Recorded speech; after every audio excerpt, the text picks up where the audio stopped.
اللہ کے اس مقدس نام سے جس نے اس کا ساری کائنات کو تخلیق کیا۔ دوستو، آج ہم حضرت داؤد علیہ السلام ایک عورت کا واقعہ بیان کرنے والے ہیں۔ مورخین نے کتب تاریخ میں لکھا ہے کہ ایک خاتون حضرت داؤد علیہ السلام کی خدمت میں حاضر ہوئی اور عرض کیا، اے خدا کے نبی، آپ کا پروردگار عادل ہے یا ظالم؟ حضرت داؤد علیہ السلام نے فرمایا، تیرا ناس ہو اے خاتون، تو کیا بات کر رہی ہے؟ رب تعالیٰ تو سراسر عدل و انصاف ہے، وہ ذرا برابر بھی کسی پر ظلم نہیں کرتا۔ پھر اس سے پوچھا کہ تم ایسا کیوں کہہ رہی ہو؟ تمہارا قصہ کیا ہے؟ اس عورت نے اپنا قصہ بیان کرنا شروع کیا، اے خدا کے نبی، میں ایک عورت ہوں، میری 3 بچیاں ہیں جن کی پرورش میں اپنے ہاتھ سے سوت کاٹ کاٹ کر کرتی ہوں۔ میں دن بھر اور بعض اوقات راتوں کو جا کر سوت کاٹتی ہوں۔ گزشتہ روز میں اپنا کاٹا ہوا سوت ایک سرخ کپڑے میں باندھ کر اس کو بیچنے کے لیے بازار جانا چاہتی تھی تاکہ اس کی آمدنی سے اپنی بچیوں کے لیے کھانے پینے کا بندوبست کر سکوں۔ لیکن اچانک ایک پرندہ مجھ پر ٹوٹ پڑا اور سرخ کپڑے کا ٹکڑا جس میں میں نے سوت باندھ رکھا تھا اسے گوشت کا ٹکڑا سمجھتے ہوئے لے اڑا۔ میں یوں ہی حسرت و یاس سے ہاتھ ملتے رہ گئی۔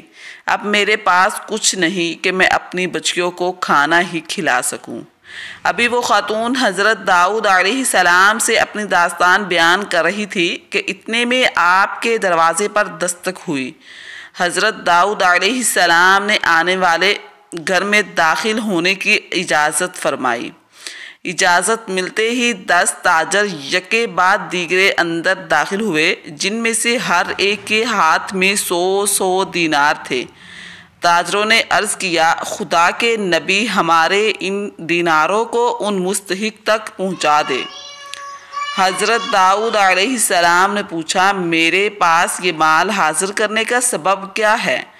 تاجروں نے جواب دیا، خدا کے نبی، ہم سب ایک کشتی میں سوار تھے، اتفاقاً ایک زوردار آندھی آئی، کشتی میں ایک جانب سوراخ ہو گیا اور پانی کشتی میں داخل ہونا شروع ہو گیا۔ موت ہمیں سامنے نظر آ رہی تھی۔ ہم نے نظر مانی کہ اگر رب تعالیٰ نے ہمیں اس طوفان سے نجات دی تو ہر شخص 100 دینار صدقہ کرے گا۔ اب پانی کشتی میں تیزی سے داخل ہونے لگا۔ ہمارے پاس کوئی ایسی چیز نہ تھی جسے اس سوراخ کو بند کر سکے۔ ادھر ہم نے نظر مانی، ادھر رب تعالیٰ نے ہماری مدد کا بندوبست کر دیا۔ ایک بہت بڑا پرندہ منڈلاتا ہوا کشتی کے اوپر آیا۔ اس کے پنجے میں ایک سرخ رنگ کی پوٹلی تھی۔ اس نے دیکھتے ہی دیکھتے پوٹلی کشتی میں پھینک دی۔ ہم نے لپک کر اس پوٹلی کو پکڑا، اس میں کاتا ہوا سوت تھا۔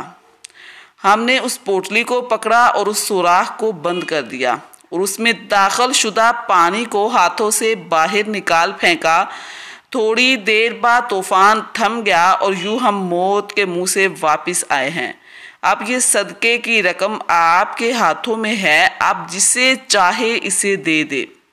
یہ قصہ سن کر حضرت داؤد علیہ السلام اس بیوہ عورت کی طرف متوجہ ہوئے اور فرمایا، پروردگار تیرے لیے بحر و بر میں تجارت کر رہا ہے اور تو ہے کہ اسے ظالم گردان رہی ہے۔ پھر آپ نے وہ دینار اس خاتون کے حوالے کرتے ہوئے فرمایا، جاؤ انہیں اپنی بچیوں پر خرچ کرو۔ دوستو، یہ تھی کہانی ایک خاتون اور حضرت داؤد علیہ السلام کی۔ اللہ پاک ہمیں اپنے حفظ و امان میں رکھے۔